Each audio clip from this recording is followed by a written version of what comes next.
آدمی یا تیسرا سوال کر دیا اخبرنی عن الاحسان، بتاؤ احسان کسے کہتے ہیں؟ انہوں نے کہا جی ان تعبد اللہ کانک تراہ فإن لم تکن تراہ فإنہ یراک، عبادت یوں کر گویا تو خدا کو دیکھتا ہے، اگر عبادت یوں نہیں کر سکتا تو پھر عبادت یوں کر کہ گویا تو خدا، عبادت یوں کر خدا تجھے دیکھتا ہے۔ توجہ رکھنا، اب عبادت کی دو قسمیں ہوگی، نمبر ایک عبادت عابد خدا کو دیکھے اور خدا عابد کو دیکھے، دوسرا درجہ عابد خدا کو نہ دیکھے خدا عابد کو دیکھے۔ اگر عابد خدا کو دیکھے خدا عابد کو دیکھے اس کا نام عالم مشاہدہ کی عبادت ہے، اور اگر عابد خدا کو نہ دیکھے خدا عابد کو دیکھے اس کا نام عالم غیبوبت کی عبادت ہے۔ جامع اشرفیہ کے شیخ الحدیث حضرت مولانا صوفی سرور دامت برکاتہم شرح بخاری میں تعریر فرماتے ہیں ایک عبادت انبیاء کی ہے اور ایک عبادت امتی کی ہے۔ نبی کی عبادت مشاہدہ والی ہے، امت کی عبادت غیبوبت والی ہے۔ امتی خدا کو نہیں دیکھتا،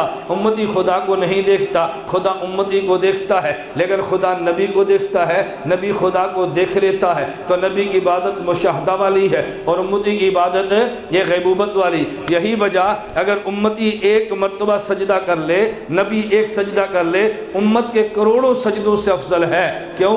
نبی کا سجدہ مشاہدہ والا، امتی کا سجدہ غیبوبت والا۔ غیبوبت کو جا ہے اور یہ غیبوبت کو جا اور مشاہدہ کو جا۔ اللہ کے نبی صلی اللہ علیہ وسلم نے فرمایا عبادت کے دو درجے ہیں، عبادت یوں کر کہ تو خدا کو دیکھتا ہے، اگر یہ عبادت نہ کر سکے پھر عبادت یوں کر کے خدا تجھے دیکھتا ہے۔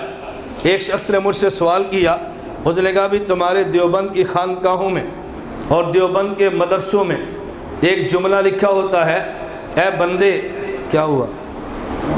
سنو نا، سامنے بیٹھ کے نہیں سنتے۔ ایک جملہ لکھا ہوتا ہے، اے بندے احساس پیدا کر، توجہ رکھنا، اے بندے احساس پیدا کر خدا تجھے دیکھ رہا ہے۔ میں نے کہا جی بالکل لکھا ہوتا ہے۔ کہتا ہے یہ تو حدیث کے خلاف ہے۔ میں نے کہا کون سی حدیث؟ کہتا ہے جب حضرت جبریل نے پوچھا ہے اخبرنی عن الاحسان، اللہ کے نبی بتائیں احسان کسے کہتے ہیں؟ رسول اللہ صلی اللہ علیہ وسلم نے جواب دیا ان تعبد اللہ کأنک تراہ، یہ احساس پیدا کر تو خدا کو دیکھ رہا ہے، تو خدا کو، پہلا درجہ یہ ہے۔ اور تمہاری خانقاہوں میں یہ لکھا ہے یہ احساس پیدا کر خدا تجھے دیکھ رہا ہے۔ حدیث میں احساس پیدا کر تو خدا کو دیکھتا ہے، حدیث میں کیا ہے؟ احساس پیدا کر کے تو، اور خانقاہ میں کیا لکھا ہے؟ احساس پیدا کر خدا تجھے دیکھ رہا ہے۔ تو جو درجہ پہلا ہے تم نے اس کو چھوڑ دیا اور دوسرے درجے کو لکھ دیا۔ میں نے کہا نہ تو حدیث کو سمجھا نہ تو خانقاہ کو سمجھا۔ اگر حدیث اور خانقاہ کو سمجھ لیتا کبھی اعتراض نہ کرتا، کہتا جی کیا مطلب؟ میں نے کہا حدیث میں جو درجے بتائے ہیں، پہلا درجہ عبادت نبی کا ہے، دوسرا درجہ عبادت امتی کا ہے۔ عبادت نبی کا درجہ عبادت یوں کر تو خدا کو دیکھتا ہے، عبادت امت کا درجہ عبادت یوں کر خدا تجھے دیکھتا ہے۔ تو یہ خانقاہ میں تربیت نبی کی نہیں بلکہ امت کی ہے، خانقاہ میں تربیت نبی کی نہیں بلکہ امت کی ہے۔ امتی احساس کون سا پیدا کرے گا؟ خدا کو دیکھتا ہے، خدا اسے دیکھتا ہے۔